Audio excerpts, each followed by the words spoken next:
Introduction. The season before the door opens. There is a kind of waiting that feels empty, and there is a kind of waiting that is quietly rearranging your life. From the outside, both can look the same. Nothing seems to be moving. The answer has not arrived. The opportunity remains distant. The relationship has not appeared. The work has not been recognized. The healing of a season is incomplete. You keep asking whether you misunderstood the promise, missed the moment, or lost your chance. But beneath the visible stillness, something may be happening that cannot be rushed. Roots are not visible while they are learning how to hold a tree. A foundation does not look like a home while it is being laid. An identity does not look like destiny while it is being formed through ordinary decisions.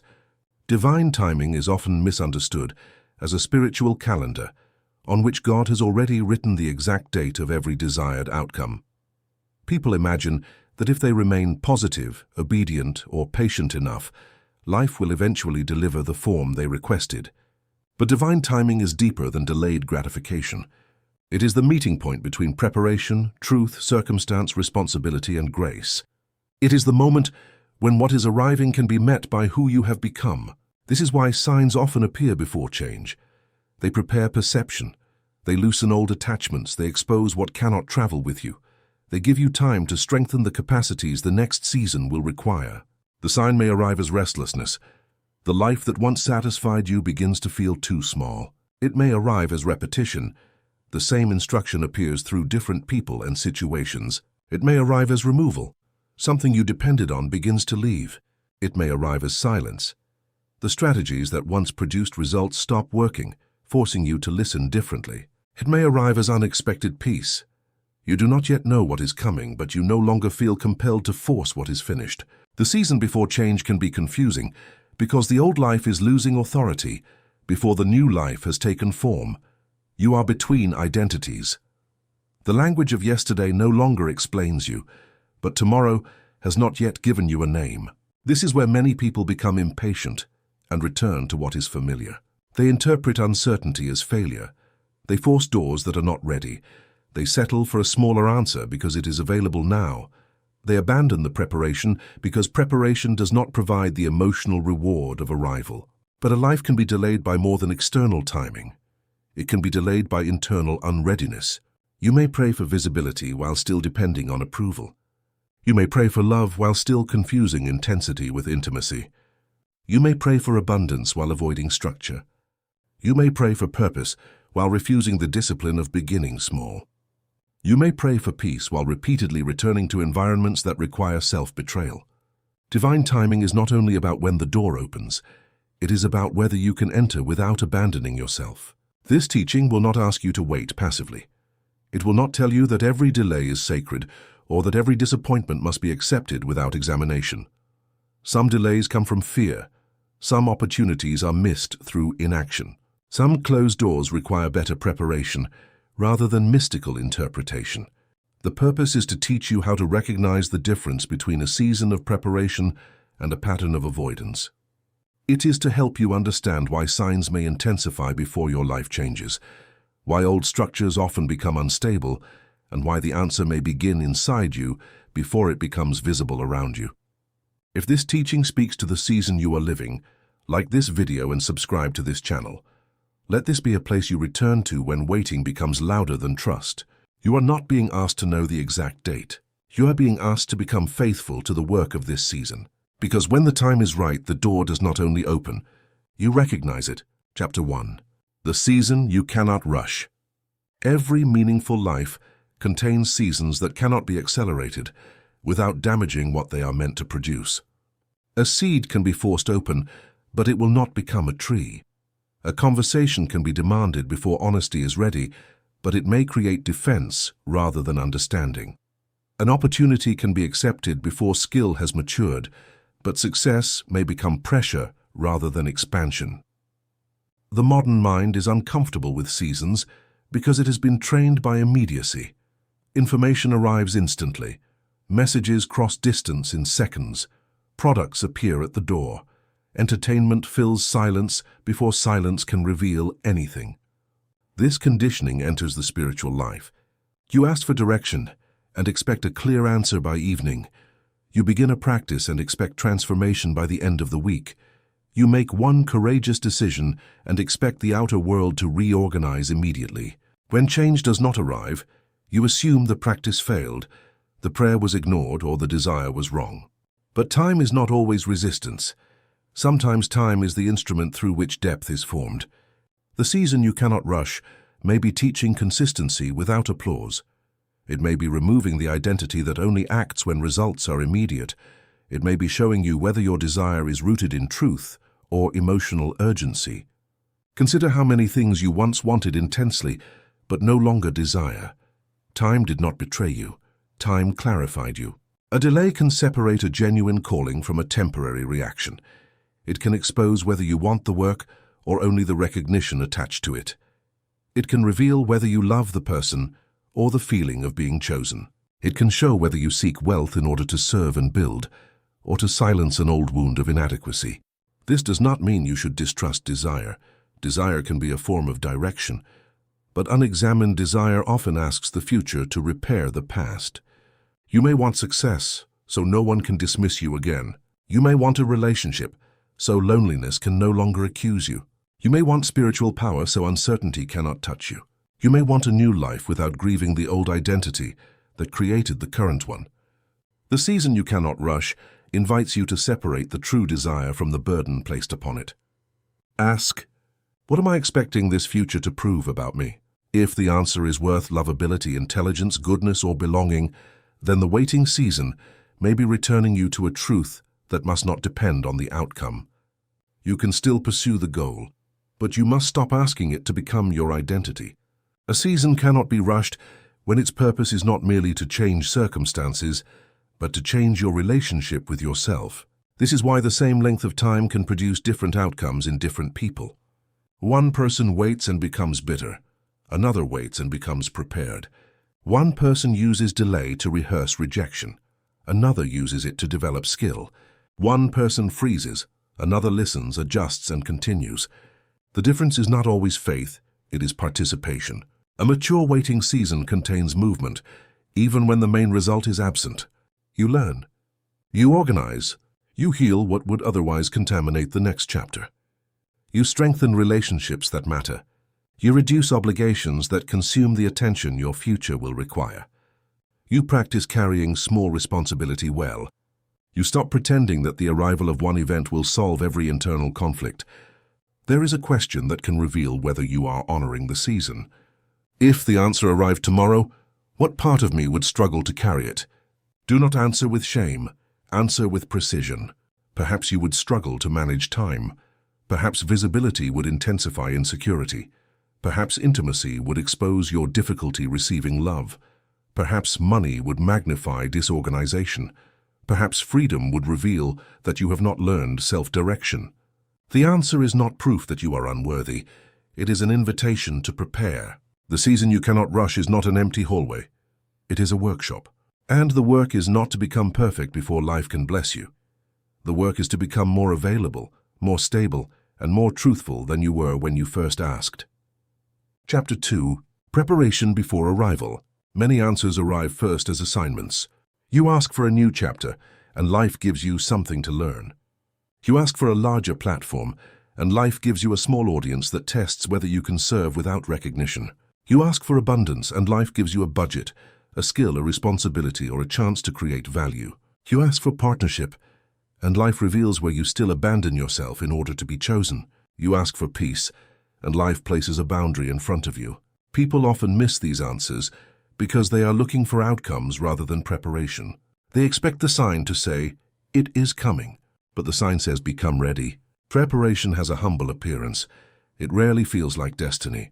It feels like repetition, correction, and small acts no one celebrates. You practice the skill before the opportunity exists. You build the routine before motivation becomes stable. You save before the emergency. You tell the truth before the relationship reaches a crisis. You learn to rest before exhaustion removes the choice. You become faithful in rooms that do not look important. This is not a transaction with God. You are not earning the right to receive. Preparation is not payment, it is capacity. A cup does not become worthy of water by becoming larger. It simply becomes able to hold more. The signs of preparation are often easy to ignore because they do not match the emotional image of the dream. Suppose you desire to write a book. The sign may not be a publisher contacting you. It may be the repeated awareness that your mornings are being wasted. It may be a conversation that reminds you why the subject matters. It may be the discomfort of realizing you have been studying writing more than writing. Suppose you desire a relationship. The sign may not be meeting the person. It may be recognizing that you confuse inconsistency with chemistry. It may be learning to speak needs without apology. It may be grieving someone unavailable instead of carrying them into every future connection. Suppose you desire spiritual clarity. The sign may not be a vision. It may be the growing inability to tolerate noise, dishonesty, or the constant search for external confirmation. Preparation often begins as subtraction. Before the new can be carried, the unnecessary must lose authority. This may involve habits, possessions, commitments, identities, or relationships. The subtraction can feel like loss because the old structure provided familiarity, even when it no longer provided life. Do not assume every removal is permanent. Some things leave so they can return in a healthier form. Others leave because their season is complete. Your task is not to label the ending too quickly. Your task is to listen to what the space reveals. Create a readiness inventory. Write the change you are asking for. Then examine 5 areas. Capacity. Do I have the time, energy, and emotional space to receive this? Character. What qualities would this change require from me? Skill. What must I learn or practice? Structure. What systems would support the change? Release. What pattern cannot continue if this future arrives? This inventory transforms waiting into preparation. It also protects you from spiritual passivity. You stop saying, if it is meant for me, it will happen, when what is meant for you may require study, application, conversation, courage, and repeated effort. Divine timing includes human participation. No amount of prayer replaces the work that prayer is asking you to do. But effort must also remain clean. Preparation is not frantic control. You cannot force the exact form or timing. You can only become more capable of meeting what arrives. This creates a balanced posture.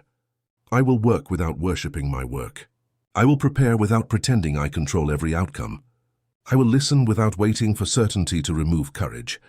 I will remain open to forms I did not predict.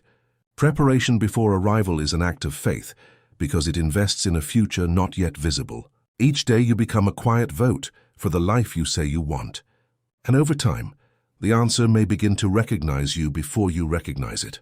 Chapter 3. The silence between prayer and answer. Silence is one of the most misunderstood forms of spiritual experience. When you pray and nothing becomes clear, silence can feel like absence.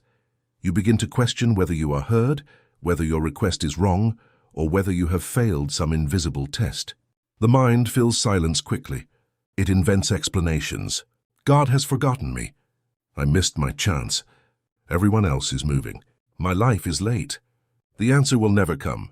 These statements feel like facts because they arise in pain, but pain does not make an interpretation true. Silence may mean many things. It may mean that no new instruction is needed because the last one has not been followed. It may mean that the situation requires time rather than more analysis. It may mean that your desire is being clarified. It may mean that another person's choice is involved. It may mean that the answer is unfolding through ordinary events rather than dramatic revelation. It may also mean that you do not know. The willingness to say I do not know is one of the purest forms of spiritual honesty. People often use certainty to protect themselves from the vulnerability of waiting. They declare an exact outcome in the name of faith because uncertainty feels unbearable. But faith is not pretending to know what has not been revealed. Faith is remaining in relationship with truth while the outcome is unknown. The silence between prayer and answer can expose the hidden bargain beneath prayer. Sometimes the prayer is not only, please guide me. It is, please prove that I am safe by giving me the result I want. Or please remove the need for me to choose. Or please make the other person become who I need them to be. Or please give me certainty so I never have to risk disappointment. Silence reveals the bargain because it does not cooperate with control. In silence, you meet the parts of yourself that do not trust life unless life explains itself. This encounter can become sacred if you stop treating it as punishment. There are practices that help you remain grounded in unanswered seasons. The first is to separate request from demand. A request says, "This is what I desire, show me how to move wisely." A demand says, "This exact outcome must happen, or I will interpret my life as abandoned." The second is to return to what is known. What values remain true even without the answer? What responsibilities still belong to you? Who needs your presence today? What work can be completed? What care does your body, home, or relationship require? The unknown future does not cancel the known present. The third is to listen for smaller answers. You may not know whether the relationship will return, but you may know that you need to stop checking for signs every hour. You may not know when the opportunity will arrive, but you may know which skill requires practice. You may not know where you will live next year, but you may know that your finances need order. The large answer can remain silent, while the next step is clear. The fourth is to allow grief. Waiting is not always peaceful. It can involve real loss, time, expectation, identity, or the imagined life you thought would already exist. You do not have to turn grief into gratitude before it has been felt. Tell the truth. I am disappointed. I am tired. I do not understand. I still choose not to abandon myself. This is a prayer too. The fifth is to notice whether silence is creating depth or stagnation. Depth makes you more honest, compassionate, and stable. Stagnation makes you smaller, more avoidant, and less alive. If your waiting has become stagnation, the answer may be movement. Apply, ask, leave, begin, seek support, test the possibility. Silence does not always mean wait. Sometimes it means stop asking permission for what integrity has already made clear. The silence between prayer and answer is not a blank space outside the spiritual path. It is one of the places where the path becomes real. Can you remain faithful without using certainty as anesthesia? Can you continue living before the future explains itself? Can you allow God to be present without demanding that presence become prediction? The silence may not tell you when, but it can teach you how to become steady enough to receive whenever the answer arrives. Chapter 4. Why old structures begin to break. Before a life changes visibly, the structures that supported the old identity often become unstable. This can feel like chaos. Habits stop working. Relationships become strained. Work that once provided meaning begins to feel mechanical. The strategies that helped you survive no longer create the same results. You may feel less certain, less motivated, and less connected to the person you thought you were. The instinct is to repair the old structure immediately. You try harder. You return to familiar routines. You ask for the old feeling to come back. You interpret discomfort as proof that you are losing your way. But what if the instability is not only collapse? What if it is revelation? A structure can remain standing long after it stops being true. It continues because habit gives it energy. Roles, relationships, and identities can survive through repetition, even when their purpose is complete. Change often begins when life withdraws energy from what you have outgrown. This does not mean every difficulty is a sign to leave. Commitment requires patience. Relationships move through seasons. Meaning can be renewed. Work can become difficult without becoming wrong. The question is not whether something feels uncomfortable. The question is whether the discomfort is inviting repair or release. Repair is appropriate when the foundation remains true, but the expression needs attention. Release is appropriate when continuing requires repeated self-betrayal, denial, or the shrinking of what you know. To distinguish them, examine the pattern. When you imagine repairing the situation through honest effort, do you sense renewed integrity? When you imagine remaining unchanged for another year, what happens inside you? Have you communicated clearly, or only hoped others would notice? Have you tried practical solutions? Are you leaving because the path is wrong, or because growth is difficult? Are you staying because love is present, or because fear is familiar? Old structures also break because they were built around an old wound. Perhaps your identity depended on being needed. When you begin healing, relationships based on rescue become unstable. Perhaps your work depended on proving your worth. When worth is no longer the central question, ambition changes shape. Perhaps your social life depended on hiding your convictions. When you begin speaking honestly, belonging is tested. Perhaps your peace depended on controlling outcomes. When control fails, a deeper trust must be developed. The breaking can feel like personal failure, because the old structure once protected you. Honor what it did. The role helped you survive. The habit gave temporary relief. The relationship met a real need. The ambition created movement. But gratitude for the past does not require permanent loyalty. You can say, "This carried me once, it cannot carry me where I am going." There is a temptation to destroy the old life dramatically in order to prove that change has begun. Resist unnecessary violence. Not every transition requires a public declaration, sudden exit, or complete reinvention. Some structures are best released gradually and responsibly. Reduce what no longer fits. Create space. Test new rhythms. Have the conversation. Build the bridge before leaving the shore when wisdom requires it. Divine timing is not recklessness baptized as courage. It respects consequences, yet there are moments when delay becomes self-betrayal. You have examined, prepared, communicated, and waited. The truth remains. At that point, the breaking structure is no longer asking for repair. It is asking for an ending. Endings are not evidence that the earlier season was meaningless. Their structure can be sacred and temporary. A person can be important and not permanent. A dream can guide you for years and then release you into a deeper one. The old begins to break because the new cannot be built entirely inside the architecture of yesterday. Do not panic when the walls move. Ask what truth the movement is making visible. Chapter 5. The difference between waiting and avoidance. Waiting and avoidance can look almost identical. Both involve delay. Both can use the language of timing. Both can appear patient from the outside, but internally they move in opposite directions. Waiting remains in relationship with the goal. It prepares, listens, and responds to what is available.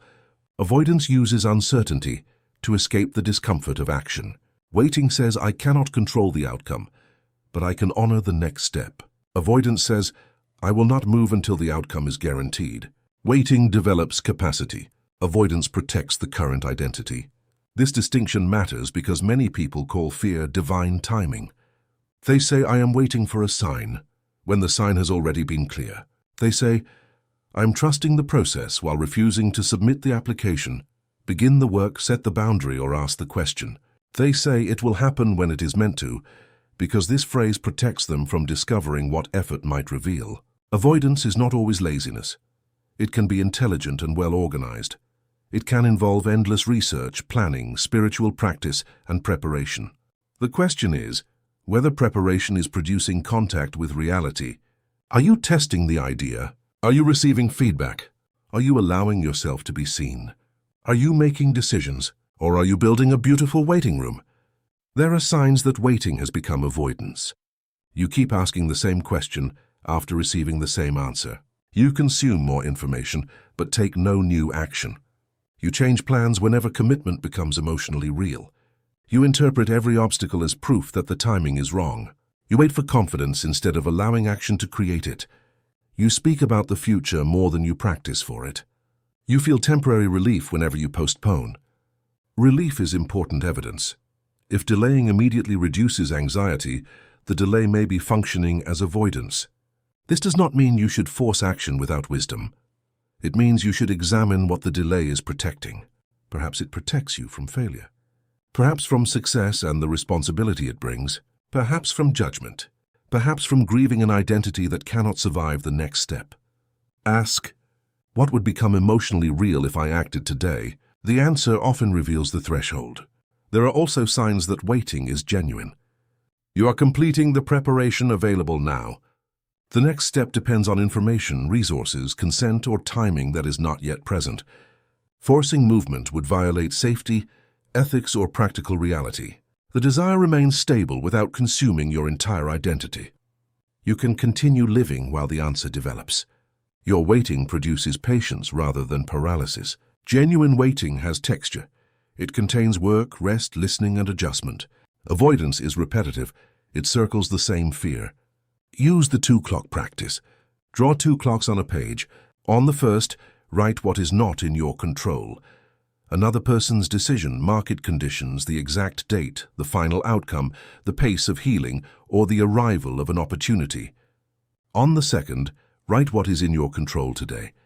Preparation, communication, boundaries, practice, saving, learning, asking, applying, resting, or completing. Spend less time staring at the first clock. Divine timing includes what you cannot control, but it does not excuse neglecting what you can. There is courage in waiting when waiting is true. There is also courage in admitting when waiting has become a hiding place. The path does not ask you to rush. It asks you to stop calling fear sacred. Chapter 6. The Signs of Readiness. Readiness is rarely the feeling of being completely prepared. Most significant transitions arrive while some uncertainty remains. If you wait until no fear exists, you may wait beyond the season of action. Readiness is not the absence of fear. It is the presence of enough clarity, capacity, and willingness to move responsibly. There are several signs that a season of preparation may be becoming a season of arrival. The first sign is that the desire becomes quieter. At the beginning, desire may be urgent. You think about the outcome constantly. You imagine how it will change your identity. You search for confirmation everywhere. As readiness grows, the desire often becomes less dramatic and more stable. You still want it, but you do not need it to rescue you. You can work toward it without making it the center of every conversation. Quiet desire has room for wisdom. The second sign is that you can accept responsibility for the gift. You no longer want only the visible benefits.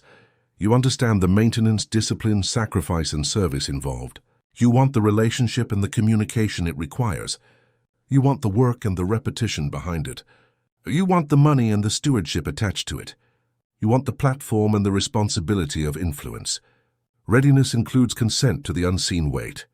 The third sign is that you have stopped bargaining with the old life. You no longer need every person to understand your change. You do not require the old environment to bless the new direction. You have grieved enough to stop treating the past as a door that must reopen. This does not mean you feel no sadness. It means sadness no longer controls the decision. The fourth sign is that your actions have begun to agree with your request. Your calendar, habits, spending, learning, boundaries, and attention increasingly support the future you describe. There is less contradiction between prayer and practice. The fifth sign is that you can tolerate imperfection. You are willing to begin before the path looks polished. You can receive feedback without turning it into a verdict on your worth. You can make adjustments without believing you failed. Perfectionism often delays timing by demanding that the first step contain the mastery of the 10th year.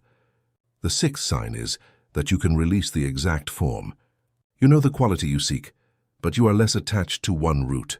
You seek meaningful work, but not only through one company. You seek love, but not at the cost of convincing one unavailable person.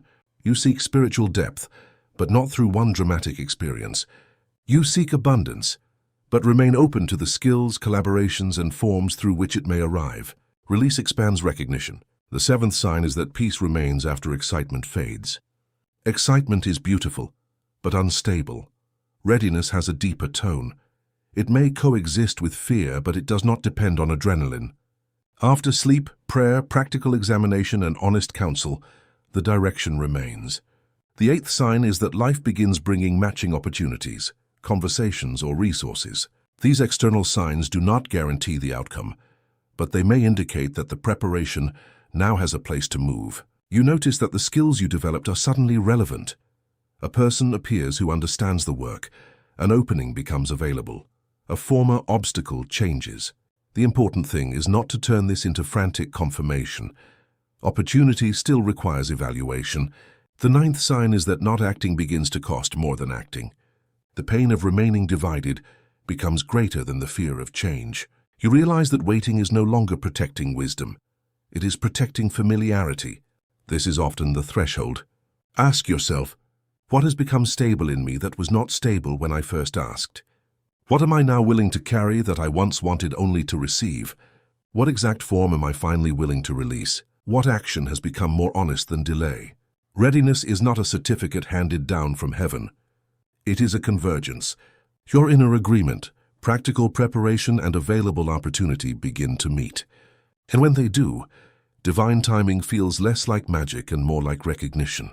Chapter 7. Acting without forcing. There is a way to act that honors timing, and there is a way to act that attempts to dominate it. The difference is not always visible from the outside. Both may involve effort, persistence, and courage, but internally, one is grounded in participation, while the other is driven by fear. Forcing says, "This must happen now in this form or my life is wrong." Faithful action says, I will give this direction my honest effort and remain open to what truth reveals. Forcing treats every obstacle as an enemy. Faithful action evaluates the obstacle. Some need persistence, some require adjustment, some are boundaries. Forcing cannot rest because rest feels like losing control. Faithful action understands rhythm. Forcing tries to manipulate people, timing, or perception. Faithful action communicates clearly and allows others their freedom. Many people are afraid that releasing force means becoming passive, but surrender and passivity are not the same. Passivity refuses responsibility. Surrender releases control over what responsibility cannot guarantee. You can apply fully and surrender the decision. You can speak honestly and surrender the response. You can prepare carefully and surrender the exact date. You can love sincerely and surrender possession. You can build diligently and surrender applause. This is acting without forcing. It requires a secure relationship with effort. Effort is not proof that you are spiritually misaligned. Some things are difficult because they are meaningful. A musician practices. A business requires systems. A relationship requires conversations. A calling requires repetition. The question is whether the effort strengthens integrity or erodes it. Healthy effort may tire you, but it does not require constant self-betrayal. Forcing often produces certain symptoms. You become unable to hear no. You repeatedly cross your own boundaries. You interpret exhaustion as devotion. You neglect important areas of life to control one outcome. You become resentful toward anyone who does not support the exact form. You lose curiosity. Your identity becomes dependent on success. When these symptoms appear, pause. Ask, what am I afraid will be true if this does not happen now? What other form could carry the deeper desire? What part of my effort is effective and what part is panic? What would responsible surrender look like today? Responsible surrender may mean setting a time limit. You give the path honest effort for a defined period, then review evidence. It may mean diversifying possibility. You stop placing your whole future inside one door. It may mean asking for help. It may mean resting long enough to hear whether desire remains. It may mean leaving what has become harmful. Acting without forcing also requires boundaries with signs. Do not use every coincidence to override practical evidence. If a person repeatedly behaves without respect, a meaningful song or repeated number does not erase the pattern. If an opportunity is financially dangerous, excitement does not remove the need for examination. God's timing does not require you to become less intelligent. The spiritual path should increase your ability to see reality clearly. Create a simple commitment. I will act fully where I have responsibility. I will not manipulate what belongs to another person's freedom. I will prepare for the future without abandoning the present. I will release the belief that one route contains my entire destiny. This commitment makes movement sustainable. You stop exhausting yourself through control and begin investing energy in what can actually be shaped. The paradox is that when force decreases, perception improves. You notice new options, you hear feedback. You recognize when the season changes. A clenched hand cannot receive guidance because it is already holding the outcome. Open the hand. Keep working. Let timing remain larger than your fear. Chapter 8. The door that opens in its season. When a long-awaited door finally opens, the moment may not feel as dramatic as you imagined. Sometimes it arrives quietly. An email, a conversation, a yes. A chance to begin at a smaller level than expected. A person who sees what you have been building. A sudden alignment of resources, energy, and opportunity. Because you spent so long imagining arrival, you may fail to recognize the real door when it appears in an ordinary form. You expected a grand entrance. Life offers a side door. You expected certainty. Life offers a trial period. You expected immediate expansion. Life offers responsibility. You expected to feel fearless. You feel both grateful and terrified. This is why signs before change matter. They train recognition. The open door often carries the same themes that appeared during preparation. The skill you were repeatedly drawn to becomes useful. The boundary you learned protects the opportunity. The discipline you built creates capacity. The loss you grieved prevents you from clinging. Arrival reveals the purpose of the waiting season. But an open door still requires discernment. Not every available opportunity belongs to you. Timing is not proven by availability alone. Examine the door. Does it align with your values? Does it require a healthy stretch or a destructive compromise? Are the terms clear? What responsibilities are involved? What would saying yes make possible? What would it cost? What part of you wants it and why? A mature yes includes awareness of cost. Sometimes the right door is not the easiest door. It may require learning, relocation, vulnerability, or the surrender of status. Difficulty does not make it wrong. But be careful with narratives that glorify suffering. A door that requires ongoing humiliation, danger, dishonesty, or the erasure of your values is not made sacred by struggle. The season of opening can also trigger self-sabotage. You spent years preparing, but when the opportunity arrives, the old identity says, "Who are you to receive this?" You delay the response. You underprice your work. You create conflict. You search for flaws. You romanticize the waiting season because waiting became familiar. Receiving is a spiritual capacity. It requires you to allow the outer life to change without recreating the old limitation inside the new opportunity. Ask, what behavior would prove that I am willing to receive responsibly? Perhaps it is answering the email. Perhaps it is asking questions instead of assuming you do not belong. Perhaps it is negotiating clearly. Perhaps it is accepting help. Perhaps it is showing up prepared without apologizing for your presence. The open door may also ask you to move before every detail is resolved. This is where preparation becomes trust. You have examined the path. The direction remains. The opportunity is real. The remaining uncertainty is not a warning. It is the natural condition of growth. Step through. Do not keep asking for signs after the door is open if the questions have already been answered. There is a time to discern and a time to decide. Indecision can become disrespect toward the season you prayed for. At the same time, do not rush because you are afraid the door will disappear. What belongs to a healthy path can tolerate thoughtful questions. The door that opens in its season often creates a surprising feeling, recognition. You realize that the waiting was not separate from the arrival. The season built the eyes with which you can now see the opportunity. It built the hands with which you can hold it. It built the boundaries that keep you from losing yourself inside it. You did not only wait for the door, you became someone who could enter. Chapter 9. The grief of outgrowing the old. Every new season contains an ending, even when the change is desired. This is why arrival can include grief. You may receive the opportunity and still miss the simplicity of the old life. You may enter a healthy relationship and grieve the identity built around independence. You may become more visible and miss anonymity. You may gain financial stability and discover that old family roles no longer fit. Growth does not only add, it removes familiar ways of belonging. The old identity may have been painful, but it connected you to people, stories, and expectations.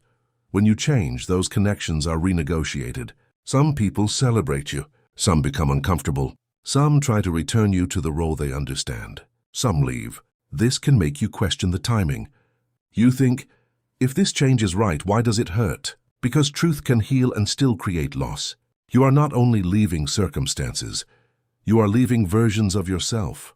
The version who waited for permission, the version who survived through overgiving, the version who remained small to protect belonging, the version who used struggle as proof of virtue, the version who knew how to function in crisis but not in peace. Do not despise these versions, they carried you. Grief allows you to honor them without returning to them. Create a farewell practice. Write, what the old version protected me from, what the old version helped me survive, what the old version cost me, what I am ready to carry differently. This transforms the past from an enemy into a completed teacher. The grief of outgrowing the old also includes uncertainty about identity. If you are no longer the rescuer, who are you in relationships? If you are no longer the struggling one, how do you receive support without guilt? If you are no longer the invisible one, how do you handle attention? If you are no longer defined by one dream, what gives life meaning now? The new identity needs practice. You may feel awkward. You may overcorrect. You may set boundaries too sharply before learning balance. You may alternate between courage and retreat. This does not mean you should return. It means embodiment takes time. Be careful not to recreate the old life because the new life feels unfamiliar. People often sabotage good seasons, not because they dislike them, but because the nervous familiarity of the past feels more believable. Peace can feel suspicious to someone trained by chaos. Receiving can feel dangerous to someone trained by deprivation. Mutual love can feel boring to someone trained by pursuit. Consistency can feel limiting to someone trained by emotional intensity. Name this when it appears. Say, unfamiliar does not mean wrong. Then return to evidence. Is the new path strengthening integrity? Are you becoming more responsible, alive, and honest? Does the discomfort come from harm or from the loss of a familiar role? Grief needs witnesses. Share the transition with someone who can honor both the gain and the loss. Avoid people who demand constant positivity or who interpret sadness as spiritual failure. You are allowed to mourn what cannot come with you. Divine timing does not erase human tenderness. The door can be right and the goodbye can still hurt. Let grief complete the transition. What you bless can be released more cleanly than what you pretend never mattered. Chapter 10. Living by Divine Timing. Divine timing is not a one-time event. It is a way of relating to life. It means learning to recognize seasons rather than demanding that every season produce the same fruit. There are seasons to begin, seasons to build, seasons to wait, seasons to release, seasons to recover, seasons to harvest, and seasons to become quiet enough to hear what comes next. Confusion increases when you use the discipline of one season in another. You try to harvest during preparation. You keep building when the season requires rest. You wait when the season requires action. You hold when the season requires release. You begin again when the deeper work is completion. Living by divine timing asks a recurring question. What season am I actually in? Not the season you wish you were in, not the season someone else is displaying. The season your life is revealing through facts, energy, responsibility, and truth. There are markers. A beginning season contains curiosity, learning, and small experiments. A building season requires repetition, patience, and systems. A waiting season involves factors outside your control, while preparation continues. A releasing season contains endings, simplification, and grief. A recovery season requires restoration, reduced demand, and care. A harvesting season asks you to receive, share, and steward results. A listening season feels less productive, but often precedes direction. No season is spiritually superior. The culture may celebrate expansion, but roots are not failure. Rest is not failure, completion is not failure. A smaller season can be deeply aligned. Living by divine timing also changes how you compare. You stop treating another person's visible chapter as evidence that you are late. You do not know their preparation, cost, support, timing, or assignment. Comparison confuses calendars. Your responsibility is not to arrive where someone else is. It is to be honest where you are. This does not mean using individuality to avoid standards. If a skill requires practice, practice. If a goal has measurable requirements, meet them. Divine timing is not an excuse for disorder. It means that your progress must be evaluated by truth, not panic. Create a seasonal rule. For a beginning season, I will prioritize learning over proving. For a building season, I will prioritize consistency over excitement. For a waiting season, I will prioritize preparation over prediction. For a releasing season, I will prioritize truth over attachment. For a recovery season, I will prioritize restoration over performance. For a harvesting season, I will prioritize stewardship over consumption. For a listening season, I will prioritize silence over urgency. Choose the rule that matches your life. Then let your calendar express it. A season is not real because you name it. It becomes real through practice. Living by divine timing also means accepting that certainty may come after action. You do not always feel ready before you begin. You do not always understand the ending before you leave. You do not always recognize the gift before you receive it. Trust grows through relationship with experience. You act, observe, adjust, and continue. The deepest sign of divine timing is not that every event becomes easy. It is that your life becomes less divided. Your values and choices begin to agree. Your desire and discipline begin to meet. Your prayer and participation begin to sound like the same voice. Your pace becomes less controlled by comparison. You no longer need to force what is not ready or delay what is already clear. You become available to the intelligence of seasons, and eventually you understand that the right time was not only a date waiting in the future. The right time was a relationship being formed between you and truth. Conclusion. When the time becomes you. You may still want to know when. When will the answer arrive? When will the door open? When will the work be seen? When will the waiting end? There is nothing wrong with these questions. Time matters, delay can hurt. Uncertainty can exhaust even a faithful heart. But perhaps the deeper question is not only, when will my life change? Perhaps it is, what is this season changing in me? The signs before change are often signs of formation. Your desire becomes quieter. Your actions become more consistent. The old structures lose authority. You stop bargaining with what is finished. You learn to act without force. You become willing to receive the responsibility attached to the gift. You can hold uncertainty without turning it into a verdict against your life. These changes may not look like the answer, but they are part of it. Divine timing is not God withholding life until you become perfect. It is not a punishment disguised as patience. It is the unfolding through which truth, readiness, circumstance, and grace meet. Sometimes the timing depends on factors you cannot see. Sometimes it depends on another person's freedom. Sometimes it depends on practical conditions. Sometimes it depends on the courage you have been postponing. And sometimes the mystery remains. You do not need to explain every delay in order to live faithfully inside it. Before you leave this teaching, write 3 sentences. The season I am in is. The work this season is asking from me is. The one action I will take without forcing the outcome is. Then complete the action. Do not wait for a feeling of spiritual certainty. Let the action be intelligent, ethical, and connected to what you already know. If you are in preparation, prepare. If you are in release, release. If you are in recovery, recover without shame. If the door has opened, stop asking for another sign and step through with discernment. If this teaching has helped you recognize your season, like this video and subscribe to this channel.